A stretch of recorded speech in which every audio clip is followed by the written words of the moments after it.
Bien, salut tout le monde, j'espère que vous allez bien. Aujourd'hui on se retrouve pour une nouvelle vidéo. Dans cette vidéo je vais vous montrer toutes les astuces réalisées entre 2018 et 2019. Bon, vous allez me dire, oui mais en 2018 il y avait les Team Sadi, etc. Ok, certes il y avait les Team Sadi, ça nous aidait à aller plus vite durant les combats, à mettre des idoles plus intéressants et à faire 3 tours le combat. Cependant ces techniques sont quand même réalisables si vous farmez avec d'autres teams, mais bon, ça va être un tout petit peu plus long, mais ça reste quand même bénéfique. Donc dites-vous pas il avait des sadis à cette époque, c'est pourquoi il avait fait assez de bénéfices. Bon, là je commence directement, ça c'était en 2018, donc je sais pas si c'est encore rentable, si c'est encore bénéfique de faire ces techniques en 2018, mais vous verrez par la suite qu'en 2019, c'est les techniques phares que j'utilise actuellement et qui me rapportent gros. Ces techniques, je vais vous les montrer par la suite, mais pour l'instant, on va faire ça progressivement. Donc là, on commence directement en 2018. Donc comme vous pouvez le voir, j'étais chasseur avec tous mes persos, avec tous mes sadis, et j'avais farmé le donjon Tengu. Dans ce donjon, j'avais farmé, je crois, 10 fois le donjon pour obtenir toutes ces ressources, dont toutes ces viandes. Ça m'a rapporté vraiment gros, et regardez, plus de 7 millions 1 de viande, 6 millions 5 d'incisives, voilà. Ensuite j'ai enchaîné sur le donjon Glour, sachant que dans le donjon Glour il y a les incisives de Glourmand qui rapportent gros, il y a les oreilles d'Apiriglour qui rapportent aussi pas mal, mais il y avait aussi les viandes. Donc regardez le petit total, donc ça c'était aussi, non ça c'était bien plus que 10 donjons, je crois c'était une vingtaine de donjons, sachant qu'il y avait des captures, etc. Donc en total j'avais accumulé plus de 700 oreilles, même plus, j'en avais vendu entre deux, donc pour une valeur de 12 millions 5, du cuir de Glormand 5 millions 5, des incisives 7 millions et des queues de Méléglour. Donc notez bien, les ressources qui rapportent le plus, c'est cela, et elles sont vraiment facilement obtenables. Donc on va enchaîner directement. Donc là, à savoir, cette technique elle a été réalisée en faisant plusieurs fois les premières salles du donjon, comment ça s'appelle, le donjon Tinril. Ce donjon en fait, dans les premières salles, tu as 2 nerfs, 2 chiens dents. Et voilà, vous capturez la première salle, voire même la deuxième, je sais plus si la deuxième elle est intéressante, mais voilà, vous capturez, vous refaites en arène avec des idoles. Bon là, 57 secondes et regardez le drop, vraiment c'était the astuce que j'avais réalisé. Mais voilà, je pouvais pas vous les montrer à ce moment-là car j'étais pas sur YouTube, enfin je faisais plus trop de vidéos, donc voilà. Là j'enchaîne, donc les viandes aussi qui me rapportaient gros, j'ai réussi à faire des donjons méno qui m'ont rapporté plutôt pas mal. Bon c'était des donjons sans idole parce que je savais pas trop si gérer, mais bon maintenant quand vous voyez 2 minutes 30 de tour, vous comprenez que je pouvais gérer bidon avec des idoles. Voilà, je continue, j'ai même fait le donjon d'Antinéa qui m'a rapporté aussi pas mal de Kama. Donc voilà. Ensuite, ça c'est une petite technique que j'avais fait. J'avais essayé avec les sadis pour voir si gérer sa caille sans problème. Et si ça peut que c'est bien. Donc là j'avais fait un petit économe, mais j'étais fier de moi de prendre ce screen. Donc 2 minutes. Là, voilà, on commence sur les astuces 2019 qui m'ont rapporté énormément de karma. Je vous explique. J'ai commencé de base avec un Kra que j'avais stuff en Stria Champa Greffe, le stuff habituel. J'ai ensuite stuffé le Nunu. Donc là j'avais commencé, j'avais vraiment que dalle, j'avais des idoles de merde. Et j'avais stuffé mon Nunu en sorte qu'il puisse retirer le maximum de PM. Au début il avait un stuff de merde, genre je crois il y avait de la Wabit je sais pas quoi. Et plus en plus que je faisais de bénéfices, plus en plus je l'ai stuff. Je l'ai optimisé et ces autres persos ils étaient unstuff, vu que je venais de reprendre le serveur à grid et j'avais pas grand chose. Donc ces personnages permettaient le boost de mon Kra et ces deux là faisaient tout le combat. Donc j'ai commencé avec des idoles de merde puisque j'avais pas assez pour investir, mais en farmant, regardez le bénéfice que je faisais. Donc avec tous ces bénéfices j'ai pu stuffer le Nunu, stuffer mieux le Kra, bref j'ai pu optimiser ces deux persos et ces deux persos seuls j'ai pu faire énormément de bénéfices. Donc là on va continuer, vous avez compris que les baffes de mollusques ça a été une de mes astuces favoris en 2019 qui m'a rapporté gros et qui est toujours d'actualité, que vous pouvez réaliser sans problème. Donc là on enchaîne directement, donc là bim, voilà, je l'ai jamais perso, je fais mes combats en 2 minutes, enfin je fais mes combats rapidement, juste avec mes deux persos, c'est-à-dire le Kra et le Nunu. Bon là sur ce combat j'avais perdu le Kra, je sais plus pourquoi, mais j'ai quand même su gérer avec un compta. Ah oui, j'ai dû peut-être tuer mon Kra pour gérer ce compta, donc voilà, j'ai enchaîné. Donc là comme vous pouvez le voir là sur ces screens, voilà j'ai perdu, voilà. À partir d'un moment, j'ai amélioré les idoles, les compos d'idoles, donc je connaissais pas encore les compos, je savais pas quelle compo était la plus avantageuse en PO. Et quand j'ai découvert cette compo, voilà, ma vie a changé au niveau du drop. Donc là, j'ai découvert cette compo 267 à distance, je connaissais pas, je suis allé regarder sur YouTube, je me suis informé, et à partir de là, je me suis lancé avec cette compo, et là, j'ai vu que le drop était assuré. Donc comme vous pouvez le voir, les kamas ont commencé à monter en flèche, et par la suite, j'ai développé même des techniques XP avec tous ces personnages, de quoi finir les combats assez rapidement. Vous allez voir sur les gros combats de 8, donc là 120 000. Là regardez ce combat, je crois 2 minutes 32, voilà quand j'ai développé ma technique. Bon là 6 minutes j'ai été un peu long, je sais pas ce que j'ai foutu. Voilà, 4 minutes 30 à un gros groupe, 6 minutes, non j'étais long, ouais. Là voilà, 4 minutes 52, 2 minutes j'enchaîne un groupe de 4. Regardez les bénéfices, faites des pauses si vous voulez voir. 4 minutes, 3 minutes, voilà, là j'ai commencé à mieux comprendre la technique, 3 minutes je torche un groupe. Voilà, les groupes sont assez rapides, le bénéfice est assez rapide aussi. Vous allez me dire, mais mec, t'as une team, t'as un gros perso, t'as un gros nunu, bref. Non, vous savez que j'ai un gros perso, certes il tape très fort. Mais si vous prenez 4 cras, vous pouvez réaliser le même DPS, j'allais dire. Bon, vous avez compris que DPS c'est dommage. Le même DPS que mon cra. Soit si vous prenez plusieurs cras, vous pouvez gérer aussi facilement cette technique. Donc là on enchaîne, donc là vous avez compris que les baffes de Molus sont une valeur sûre, les combats sont rapides, efficaces, je vous expliquerai la technique à réaliser avec les autres persos pour pouvoir aller plus vite. Donc il y a aussi de l'XP au rendez-vous, donc si vous voulez XP des personnages tout en prenant des cras et en même temps dropper et vous faire des kamas, il n'y a pas meilleure astuce pour ma part. En résumé c'est celle-là que j'ai utilisé le plus.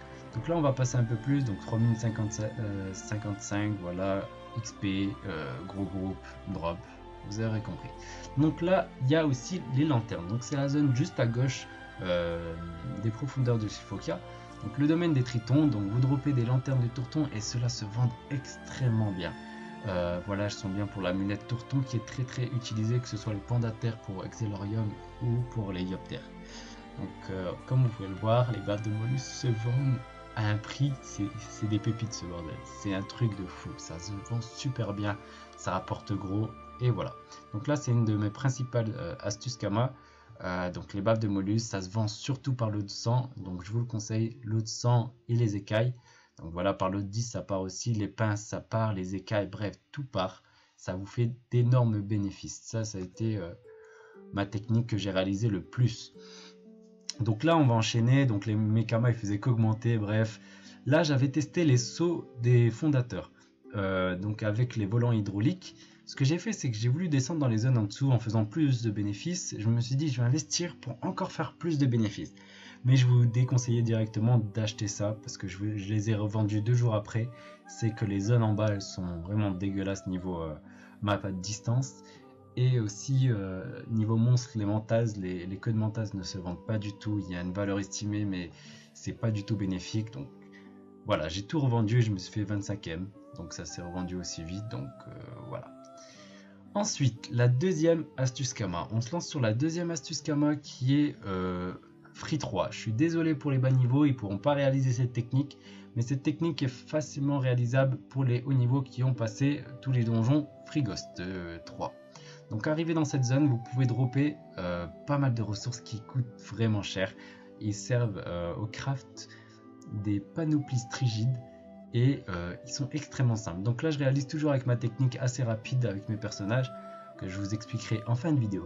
Donc 4 minutes le combat, le bénéfice est au rendez-vous, les ailes de Sinistrophu qui se vendent super bien.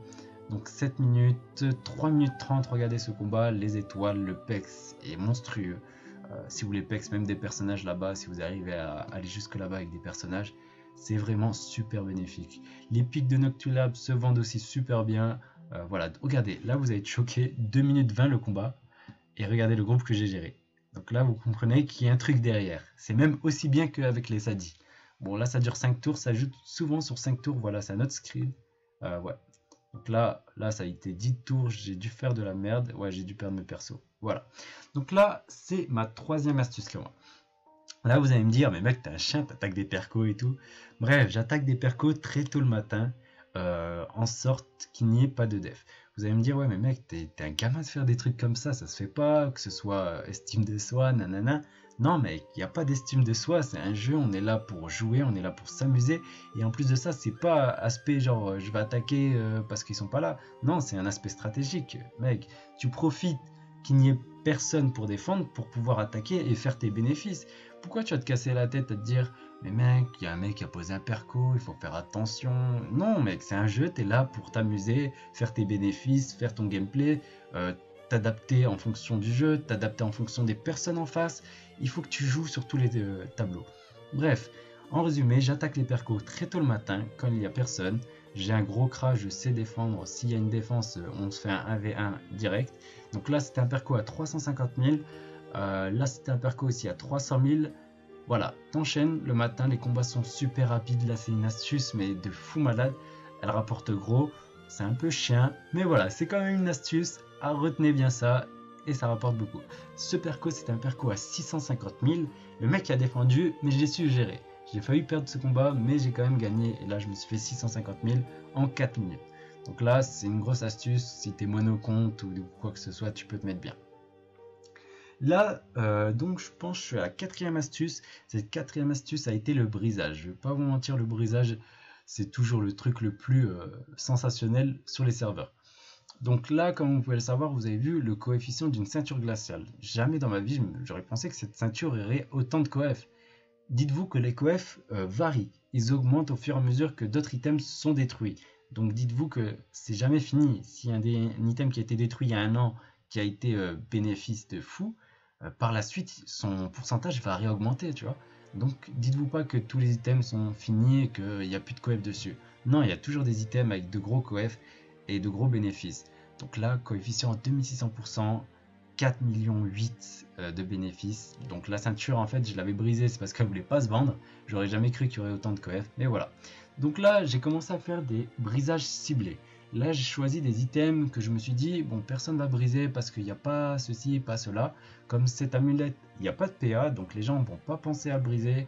J'ai quand même fait 850 de pourcentage, mais notez bien que c'était pas super bénéfique. Je l'ai crafté pour 1,5 million, mais bon, j'ai pas fait énormément de bénéfices. Là, ça a été mon plus gros bénéfice réalisé. Donc la cape luminescente, pourquoi je les craft? J'ai vu que j'avais le monopole sur les baffes de mollusques, car il n'y avait que ça que je farmais qui me rapportait le plus. Et comme je me suis dit, je vais aller regarder les stuff à crafter, vu que les gens n'achètent pas forcément les baves des moments. Et du coup, comme c'est moi qui a souvent le monopole, je me suis dit pourquoi pas essayer. Les gens achètent souvent les baves de mollusques pour crafter des anneaux crustiques. Ils pensent jamais à la cape luminescente car elle ne se vend pas, elle est à un prix élevé et les gens l'utilisent rarement. Voilà, j'ai ciblé cet item, j'ai commencé à farmer, j'ai claqué toutes mes baves et là j'ai vu le bénéfice était au rendez-vous. Alors 4000 de coefficient, je crois c'est le maximum, j'ai été choqué quand j'ai brisé, j'ai été là waouh. Bref, 16 millions de bénéfices, pour vous dire j'ai crafté pour 2,7 millions. Et voilà, je vous laisse imaginer le bénéfice. Bon, j'ai brisé que 2 fois, du coup, je sais pas si quelqu'un d'autre est passé après, mais bon. Donc là, ce sont tous les équipements que j'ai pu acheter par la suite. Il y a des exo PA, 2 bons jets, des G-Perf, des exo Res. Bref, la valeur estimée à 150 millions n'est pas du tout significative. Et du coup, c'est pour vous dire que je me suis mis grave bien. Donc là, le stuff de mon Kra, il est basique, c'est un full Dofus avec un turbulent pour monter au 12 PA 5 PM avec une Striat Champ, pas de greffe. Après, pour ceux qui ne peuvent pas réaliser ce stuff, vous pouvez réaliser plusieurs Kra, comme je vous l'avais dit en début de vidéo, pour faire la technique mollusque. Ensuite, le brisage, ça tout le monde peut le réaliser. La zone Free-Ghost 3, je suis désolé s'il y en a qui n'ont pas passé les zones, ça elle sera pas disponible pour vous. Les attaques perco, elle est disponible pour tout le monde. Le mieux c'est d'attaquer à plusieurs le matin, mais bon, les bénéfices vont perdre vu que tu vas devoir distribuer diviser le drop. Mais bon, voilà, là ça a été principalement toutes mes astuces Kama. J'espère qu'elle vous aura plu, qu'elle vous aura aidé, qu'elle vous aura apporté quelque chose en plus.